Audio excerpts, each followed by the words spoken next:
take a look at that serious damage from a summer storm over the weekend. You can see the mud, rocks, and debris flowing across Highway 38 at the Valley of the Falls Drive near Angeles Oaks. Cars and trailers got trapped in all of that mud yesterday, but luckily, no one was hurt. Caltrans and CHP crews were called in to help clean up the mess. And here's another look at the damage. This is a back road to the Mojave National Preserve in San Bernardino County. You can see the crumbled and broken roads right there. Wow. Goodness gracious.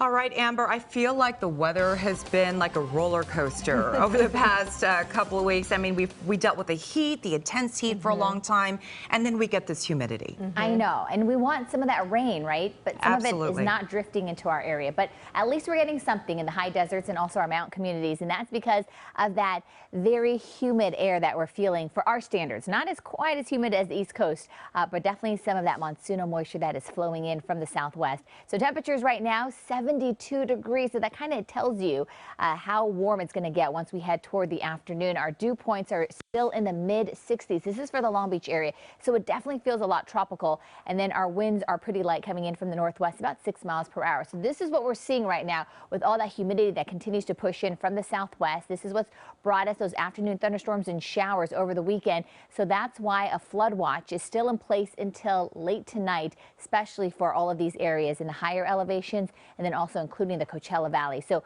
if we do see these thunderstorms, we could see a lot of rain in a short amount of time. That could cause some flooding. It could cause some very gusty winds, and we could even see some small hail. So far, the muggy cast shows that humidity continues to linger here in the Southland. That's why you see the emojis with that line across the mouth, because it definitely feels a little bit sticky for our standards. And then with that humidity, again, these afternoon thunderstorms could start to develop as we head into the middle part of the day and then stay with us until later this afternoon, early evening. And then we start to see the weather kind of quiet down a little bit more once we head into Tuesday, because once we head into Wednesday, that dry air that we like here in the Southland, it starts to return. So it's actually going to feel a little better as we head into the second half of the week. Mid 80s today for LA and Orange County, dropping by a couple degrees starting tomorrow.